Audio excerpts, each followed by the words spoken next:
लोहा, एक में ऐसा कुछ कील, ऐसे नुकीला चीज हो।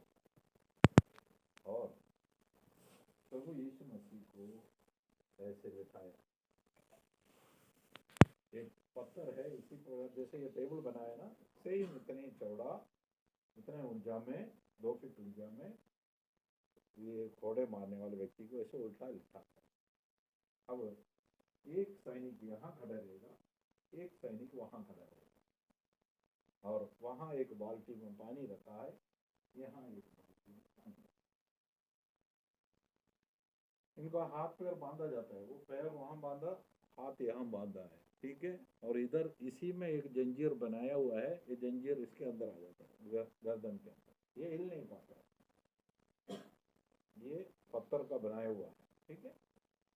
प्रभु यीशु मसीह को इसके ऊपर उठाया और एक फौजी ने यहाँ से उठाया और पूरा शक्ति के साथ मारा। जब मारते हैं तो क्या होता है, ये पूरा शरीर में जाकर लिपटते हैं, और जब पीसते हैं तो इस होको में मांस का टुकड़ा फंस जाता है। फिर ये एक मारेंगे, उसके बाद वो एक मारेंगे। तो पहले व्यक्ति ने मारा, मैंने मार दिया, अब मेरा काम क्या है, मारा तो ये हुक्म में पूरा क्या लगा हुआ है, मांस का टुकड़े। तो क्या कर दिया, बाल्टी का जो पानी है उसमें उसको साफ करना, नहीं तो इसी के साथ मारेगा तो चोट कम लगेगा, मांस के टुकड़े नहीं आएंगे। तो ये व्यक्ति इतनी जोर से मारता है और ये साफ करने तक दूसरा व्यक्ति मारता है। ऐसे कितने कोड़े मारे, 39 कोड़े। एक कोड़े में 12 बार मार पड़ रहा है। तो प्रभु यीशु को बहुत मार पड़ा, पौलुस को भी बहुत मार पड़ा, मुझे भी मार पड़ा। कोड़े नहीं, लाठियां, सरिया, कच्चे लकड़ी, ये चारपाई का डंडे, ये सब 250 लोगों ने, मुझे भी बहुत मर गया था लेकिन। तो प्रभु यीशु को जब ऐसे मारता है ना, वो दर्द आप सोच नहीं सकता। मैं अपने बारे में बताऊं, जब लाठी से ऐसे कुत्ते को मारता है, ऐसे पूरे शक्ति से मारता है तो हमारा शरीर ऐसे हो जाता है, तब तक वो दूसरा मारता है, सांस लेने को मिलता है। तो प्रभु यीशु ने इतना पीड़ा उठाया, कौन बह गया। और प्रभु यीशु ने प्रार्थना क्या किया था, जैसे मैंने बगीचे में, हे पिता, हो सके तो ये कटोरा मुझसे तो भी मेरी इच्छा नहीं तेरी इच्छा पूरी हो। वो परमेश्वर नहीं है जो मार खा रहा है। परमेश्वर बोलेंगे परमेश्वर ने मार खाया, परमेश्वर को तो दर्द नहीं होता। मेरे और आपके शरीर में आकर सारे पीड़ा उठाए। अब देखना, दर्द सहा, रोगों से उसका जान पहचान था, बीमारी से उसका जान पहचान था। जैसे याद था किताब 53 अध्याय में लिखा है, मैं वहां नहीं जाऊंगा, समय कम है। तो प्रभु यीशु मसीह मेरे और आपके साधारण व्यक्ति कितना पीड़ा उठाए। उसके बाद प्रभु यीशु मसीह को एक क्रूस देखा ना, क्रूस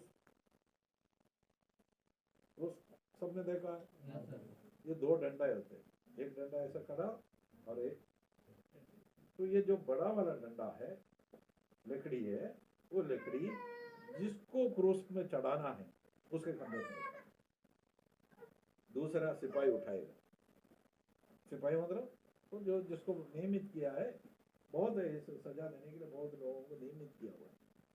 ये लंबा वाला लकड़ी, ये जिसको सजा है, ये लेके चलना। तो प्रभु यीशु पहले से पिछले रात को पकड़ा था, रात भर अदालतों में घूमता रहा, लोगों ने थूका, दाढ़ी नोचा, अपमान किया, निंदा किया, खड़ा रखा। प्रभु यीशु रात भर परेशान, पानी नहीं पिया, वही पानी नहीं दे रहा है, तो जूस पी लो, कोई देगा, कोई नहीं देगा। तो ये लेके जब जा रहे हैं तो वहाँ यरूशलेम में महिलाएं, जो धनी महिलाएं हैं, उनके अंदर रहम, तो ये क्रूस का सजा देने वालों को क्या करेंगे, वो नशीली दवाई देता है, नशा मिलाया हुआ, मीरा मिलाया हुआ दाकरस, सिरका, ठीक है, ये सिरका उनको पिलाता है। इसके अंदर क्या है, ड्रग है ये। इससे क्या होता है, उनका होश धीरे धीरे कम हो जाएगा और ये दर्द थोड़ा बहुत कम हो जाएगा। तो ये इनको बेहोश करने वाला एक प्रकार का एक दवाई है, ये उनको पिलाता है। प्रभु यीशु मसीह को दिया, प्रभु यीशु ने उससे पिया नहीं। मरकुस को सुसमाचार में ये स्त्रियों ने दिया, स्त्रियों ने रोया। यीशु ने बोला मेरे प्रति मत रो, तुम अपने अपने बाल बच्चों पे रो, क्योंकि यही लोग हैं जो ये यहूदी है यीशु को पकड़ाया। उसके बाद आगे एक बड़ा पर्वत है, वहां लोगों का विश्वास है आदम को वहां दफनाया। आदम है ना उत्पत्ति पुस्तक में, आदम को वहां दफनाया, इसलिए वहां खोपड़ी मिला, आदम का खोपड़ी के जैसा वो पहाड़ है, तो इसलिए उसका नाम क्या आया, गोलगोथा। गोलगोथा का मतलब है खोपड़ी का स्थान। किसका खोपड़ी का स्थान है, ऐसे पहाड़ जैसा बताया, तो बोला हाँ ये आदम का खोपड़ी है। समझ में आया। उस खोपड़ी में देखिए अभी क्रूस ही करने का समय आ गया, तो क्रूस का क्या करेंगे, वहां बड़ा सा एक गड्ढा खोदेगा, ठीक है, बड़ा गड्ढा खोद के बिजली का खंबा आपने देखा होगा, इलेक्ट्रिक पोस्ट गाड़ना है, सीमेंट का बड़ा खंबा, बड़ा गड्ढे में। अब इस व्यक्ति को ये क्रूस को ऐसे रख दिया, लकड़ी को, और एक को ऐसा रखा, फिर इसको रस्सी से बांध दिया। फिर क्या करेंगे, इस व्यक्ति को क्रूस में लिटाएगा, यीशु को क्रूस पर लिटाएगा, और दो सिपाही, एक को ऐसे पकड़ा, ऐसे पकड़ा। फिर ये सिपाही क्या करता है, आपको ऐसे रखा ना, एकदम टाइट रखा, फिर ये सिपाही दोनों ये हाथ को अंदर को देखा मारेगा, टाइट नहीं रखेंगे, यहाँ रखा और यहाँ क्या कर दिया, कील ठोका। ये टाइट नहीं रखा, ऐसे रखा। इसी प्रकार उसका यीशु का हाथों को ऐसे करके अंदर को देखा मारा, ऐसे रखा, और ये लकड़ी पर इधर क्या कर दिया। फिर क्या करता है, यहाँ रस्सी से भी बांधते, कील भी ठोकता है रस्सी से, ठीक है। उसके बाद सीधा पैर में, ये पैर सीधा करके ये ऊपर को देखा मारा, पैर ऐसा तोड़ा, इतने ज्यादा नहीं, हल्का सा ऐसा, फिर यहाँ कील ठोका, ठीक है, वहां भी रस्सी से कील ठोक रहा था। मेरा प्रभु यीशु ने क्या बोला,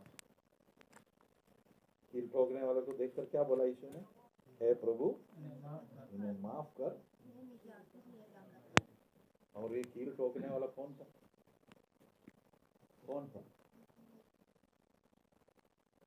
आप, मैं। यहूदी यीशु का पैर में कील ठोक सकता है क्या? रोमन शासक कील ठोक सकता है? रोमन शासक या रोमन फौजी यीशु को पकड़ सकता है क्या? यीशु को कौन पकड़ सकता है? कोई नहीं पकड़ सकता। यीशु को कौन मार सकता है? कोई नहीं मार सकता। लेकिन मैं और आप, मुझसे और आपसे प्रेम करते हुए उसने कहा रजो कोई बात नहीं, मैं तेरे खातिर मर रहा हूँ, तुम जो मरना था तेरे स्थान में मैं मर रहा हूँ, मेरे और आपके साथ, मेरे और आपका पीड़ा, मेरे और आपका कष्ट, सब कुछ। अब देखना उनको यीशु को क्या कर दिया, क्रूस पर चढ़ा, ये लिटा दिया। अब क्या करें, अब 6 सिपाही वहां एक रस्सी डाल के खड़ा है, 6 सिपाही यहाँ एक रस्सी डाल के यहाँ खड़ा है। क्रूस को अभी क्या करेंगे, यहाँ से 3 सिपाही है, इनका ड्यूटी पर डिटेल होता है, 3 सिपाही यहाँ खड़े रहेगा, 3 सिपाही यहाँ, ठीक है। ये 18 लोगों का एक कमांडर भी होता है, एक सूबेदार भी होता है, ये क्रूस ही रहेगा। तो ये क्या करेंगे, हुक्म देगा, रेडी 1 2 3, तो ये क्या करेंगे, ये ऊपर उठाएंगे, वो उधर खींचेगा, इधर खींचेगा, तो क्या होगा, ये सीधा हो जाएगा। और ये तीनों क्या करेंगे, ये इसको पकड़ेगा। अब जब बोलेंगे तो ये क्या करेंगे, आधा मीटर ऊपर उठाएंगे और फिर कमांडर बोलेगा रेडी 1 2 3, बोलते ही हम लोग बिजली का खंभा कैसे करेंगे, हाँ धीरे से, किशन धीरे से, हाँ जाने दो जाने दो जाने दो, ऐसे बोल के बिजली का खंभा डालते हैं नीचे। लेकिन क्रूस को ये ऊपर उठाया, ऊपर उठा के कमांडर सूबेदार बोलेंगे रेडी 1 2 3, बोलते ही धड़ाक से इसके अंदर गड्ढे के अंदर डालना। और ये जब धड़ाक से नीचे जाके टिकता है, ये मांसपेशी इससे अलग हो जाएगा। इससे क्या, इसलिए ये ढीला रखा था, समझ में आ रहे हैं, ये मांसपेशी हड्डी से अलग हो जाएगा। और मांसपेशी हड्डी से अलग होता है तो ऑक्सीजन बंद होता है, लंग्स काम नहीं करेगा। तो वो व्यक्ति क्या करेगा, सांस लेने के लिए ये जो पैर है इसमें थोड़ा ऊपर उठने का कोशिश करेगा। ये व्यक्ति सांस लेने के लिए क्या करेंगे, अपने पैर में ऊपर उठने का कोशिश करेगा, सांस नहीं मिलता। मेरा प्रभु यीशु मसीह, प्रिय भाई प्रिय बहन, मेरे लिए आपके लिए ये, इसलिए आपने देखा होगा क्रूस के साथ, यीशु के साथ जो और चोर टंगा गया था, जल्दी मरने के लिए क्या कर दिया, लकड़ी लेकर क्या करेंगे, उसको भी मैं दिखाता हूँ। ये क्रूस पर लटका हुआ है, ठीक है। अब एक बड़ा लकड़ी ले आएगा, बड़ा बल्ला जो बहुत लंबा होता है वो, ठीक है। तो वो क्या करेगा, इसके बीच में डाल देगा, बीच में डाल के कमांडर फिर बोलेगा रेडी 1 2 3, ऐसे करेगा, टक से करके ये टूट जाता है। अब ये टांग टूट गया ना, टांग तोड़ने से मृत्यु होता है बोला ना, कैसे मृत्यु होगा, टांग तोड़ने से मृत्यु होता है क्या,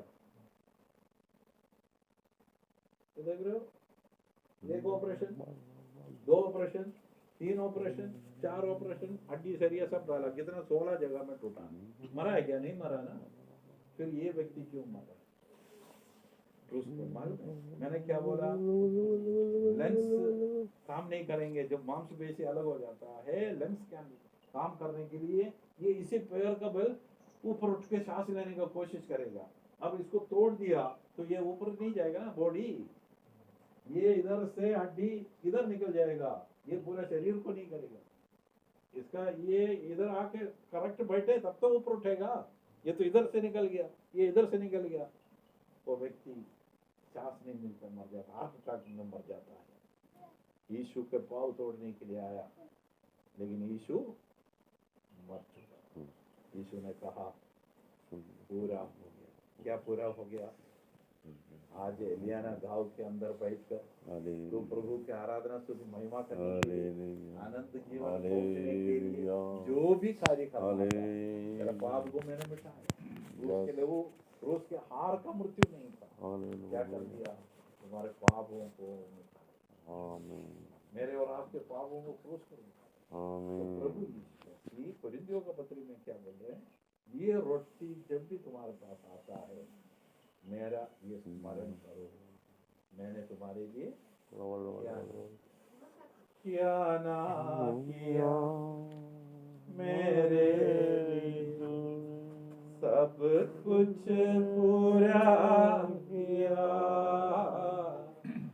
क्या ना किया, मेरे लिए सब कुछ पूरा किया, मेरे लिए और आपके सारे कार्य पूरा किया। कल हमने उदाहरण बताया कि इनका बच्चे को दिल्ली में कोई लेके चला गया था, इन्होंने अपना सब कुछ दिया। प्रभु यीशु ने क्या दिया, अपने आखिरी बूंद लहू भी, आखिरी बूंद लहू भी मेरे लिए और आपके लिए दिया। परमेश्वर ने इतना परमेश्वर का वचन में बताता है, बाइबल का कुंजी जैसे एक घर को खोलने के लिए चाबी है, तो इसी प्रकार बाइबल का खोलने का चाबी, उद्धार को खोलने का चाबी, बाइबल का सबसे महत्वपूर्ण एक वचन है। वो कौन सा वचन है? सब महत्वपूर्ण है, लेकिन सबसे कीमती वचन वो है यूहन्ना 3:16। क्या है, कोई जानता है? देखो, परमेश्वर ने जगत से ऐसा प्रेम किया, उसने अपने इकलौता पुत्र को दिया, ताकि जो कोई इस पर विश्वास करे वह नाश न हो बल्कि अनंत जीवन अभी पाए। आप लोग बताना, आप लोग मुझसे प्रेम करते हैं? करते हैं? आप करते हैं? नाम भूल गया मैं, 32 में लिया नहीं, रमनदीप। आप मुझसे प्रेम रखते हैं? पास्टर जी प्रेम रखते हैं? मेरा 1 लाख रुपए कर्जा है चूरू में, वो बच्चे को दे दो, मैं वहाँ ले जाके बेच के ना मेरा कर्जा पूरा करूँगा। आप देगा क्या? नहीं देगा। आप देगा क्या? नहीं देगा। आप देगा क्या? नहीं देगा। लेकिन परमेश्वर नहीं, हालेलुया बोल सकता है। यीशु को देखने कर्जा को चुकाने वाला जीवित खुदा यीशु। इस प्रभु भोज के समय में मेरे लिए प्रभु ने क्या किया, ये बात को स्मरण करना। अब उसको आगे पढ़ो। इसी रीति से उसने बैरी के पीछे कटोरा भी लिया और कहा, यह कटोरा मेरे लहू में नई वाचा है, जब कभी पियो तो मेरे स्मरण के लिए यही किया करो। मेरा ये रोटी और ये दाते मेरा शरीर और लहू है। मतलब ये शरीर, अगर ऐसा शरीर बनता तो पिछले 2000 साल से लोगों ने खा के ये शरीर खत्म नहीं हुआ। तो कितना बड़ा शरीर है यीशु। शरीर नहीं बनता, शरीर बनने का उपदेश देता है, वो गलत उपदेश है। वो कौन देता है? कैथोलिक कलीसिया, जो मूर्ति पूजा करने वाला कलीसिया होता है ना, मूर्ति पूजा करने वाले रोमन कैथोलिक, वो लोग ऐसे बोलता है। वो ओम ओम क्रीम बोले तो ये क्या हो गया? रोटी से मीट बन गया। ऐसा कुछ नहीं है। परमेश्वर के वचन में क्या बोला? मेरे स्मरण में ये करना है। करो। अर्थ आपको समझना है, यीशु ने मेरे लिए क्या किया। अपना आखिरी बूंद लहू भी दिया, अपना शरीर हमारे लिए। तो आगे बढ़ेंगे। क्योंकि जब कभी तुम यह रोटी खाते और इस कटोरे में से पीते हो तो प्रभु की मृत्यु को जब तक वह न आए प्रचार करते हो। देखना, तो ये कटोरे में से पीते हैं, ये रोटी खाते हैं, तो प्रभु यीशु मसीह की मृत्यु को हमें स्मरण करना है। कब तक? जब तक प्रभु यीशु मसीह नहीं आए, तब तक हम इसका प्रचार करते रहेंगे। और इसके बाद ये बंद हो जाएगा क्या? नहीं, इसके बाद भी हम ये खाएंगे पिएंगे। कहाँ? परमेश्वर के साथ। वो अलग सब्जेक्ट है, वो अलग बात में आपको बताऊंगा। तो प्रभु यीशु मसीह के आगमन तक प्रभु ने दिया 2 अनुष्ठान है करने का। 2 अनुष्ठान करने के लिए दिया। एक बोला है तुम प्रभु भोज लेते रहो, दूसरा है बपतिस्मा देते रहो। देखो जगत के अंत तक में 2 कार्य, एक तो बपतिस्मा देना है, एक प्रभु भोज लेना। ठीक है, आगे बढ़ो। इसलिए जो कोई अनुचित रीति से प्रभु की रोटी खाए या उस कटोरे में से पिए, वह प्रभु की देह और लहू का अपराधी ठहरेगा। अनुचित रीति से, जब प्रभु यीशु मसीह को, हम मान लो प्रभु यीशु को हम अंदर रख रहे हैं। अभी मैं इस घर के अंदर, जहाँ मेरे अंदर बहुत चिंता होती है, ता तेरिया तसलियां मेरे जीनो। देखो कुछ कर दिया, लिखा ना, कहाँ से कुछ करेंगे? इसमें दीवार में पेंट नहीं है, ये इधर सीमेंट नहीं किया, ये घर देखो ये मार्बल नहीं डाला, कोई बात नहीं, मेरे लिए चलेगा। लेकिन प्रधानमंत्री नरेंद्र मोदी आता, ये घर ऐसा नहीं रहना था। ये घर क्या करना था? चमका दे। चमकाता नहीं, चमकाता घर क्या पूरा गांव चमकाता, पूरा साफ सफाई क्लीनिंग। तब प्रधानमंत्री इसके अंदर आएगी। प्रधानमंत्री आकर क्या बोलेगा? वाह सुखविंदर, तेरा घर कितना अच्छा, आज से मैं इसके अंदर रहूंगा, आज से मैं इसके अंदर रहूंगा। तो इस घर के अंदर रहेंगे तो सुखविंदर को सोचने की जरूरत नहीं, यहाँ से तो तार आएगा नहीं, बिजली का क्या होगा, रोटी कहाँ से आएगा, कुछ भी सोचने की जरूरत नहीं। सब कुछ कौन सोच लेगा? प्रधानमंत्री। तो एक प्रधानमंत्री को हमारे घर में लाने के लिए इतनी साफ सफाई की जरूरत है। प्रभु यीशु को मेरे और आपके हृदय के अंदर रखना है तो हमेशा इस बात को रखना अनुचित रीति से यीशु के साथ केवल ये खाते समय नहीं, ये तो रोटी है, दाखरस है, जब मर्जी आपको, महीने में खाने की जरूरत नहीं, जब जब आप इकट्ठा होता है, जब भी इकट्ठा होता है आप प्रभु भोज ले सकता है। ये है वजन का व्यवस्था। लेकिन हमने अपना सुविधा के लिए महीने में एक किया, तो कैसे भी करो, लेकिन आप हर समय प्रभु भोज ले रहे हैं, हर समय प्रभु को अंदर रखा है। हालेलुया बोल सकते हैं। इस बात पर इसलिए अनुचित रीति से नहीं लेना, हमेशा प्रभु भोज। रात को 12 बजे कोई उठो प्रभु भोज खाओ, तो पास्टर जी पहले बोलता तो मैं उपवास लेकर मैंने पार किया। इसलिए अगर आपने अपने विचार में, बुद्धि में, ज्ञान में इधर उधर कोई काम किया, मनुष्य अपने आप को अगले मनुष्य इसीलिए मनुष्य अपने आप को जांचे। पास्टर आपको जांचेगा नहीं, पास्टर आपको ये नहीं बोलेगा तेरे को प्रभु भोज नहीं मिलेगा, नहीं, अपने आप को आप जांचिए। जी आगे। और इसी रीति से इस रोटी में से खाए और इस कटोरे में से पिए, क्योंकि जो खाते पीते समय प्रभु की देह को न पहचाने वह इस खाने और पीने से अपने ऊपर दंड लाता है। काफी, इसलिए अपने आप को जांचना है। प्रभु हम तेरे मेज के मैं योग्य नहीं, लेकिन तेरे लहू से धोले तू प्रभु पूरी तौर से अभी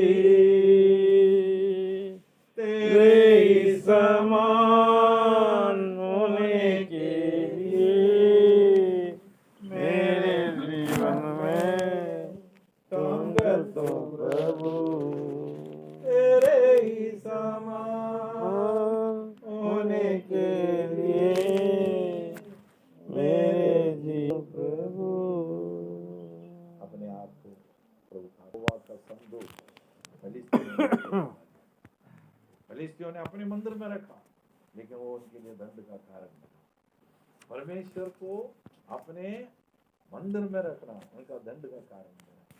अनुचित रीति से मैं और आप इस रोटी में से ना भाग, आप पवित्रता से अभियान रखें, आप इसमें से भाग ले, क्योंकि आपका जो भी पाप आपने किया उस पापों को क्षमा के लिए पहले से ही प्रभु यीशु ने लहू बहाया और आप विश्वास करता है तो आपका सारे पाप धोकर शुद्ध हो जाता है।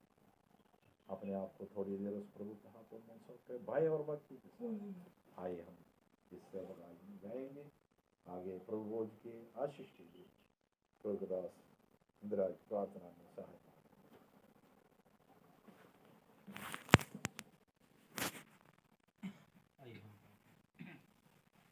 स्वर्गीय पिता परमेश्वर, और फिर से हम आपका धन्यवाद करते हैं इस रात प्रभु ने जो हमें सेवकाई दी, उस सेवकाई को पूरा करने के लिए क्या करना, अब तक आप हमारी मदद सहायता करते हैं, इसके लिए धन्यवाद धन्यवाद धन्यवाद। खासकर इस रोटी के लिए धन्यवाद, इस रोटी ने धन्यवाद। और इसको खाते पीते तेरी देह को पहचाने, तेरे कामों को पहचाने और पवित्रता में आगे बढ़े और तेरे राज्य में प्रभु दया करो, सबको आशीष करो, ब्लेस मेरे प्रभु, और आदर में आपको देते प्रार्थना प्रभु यीशु के नाम।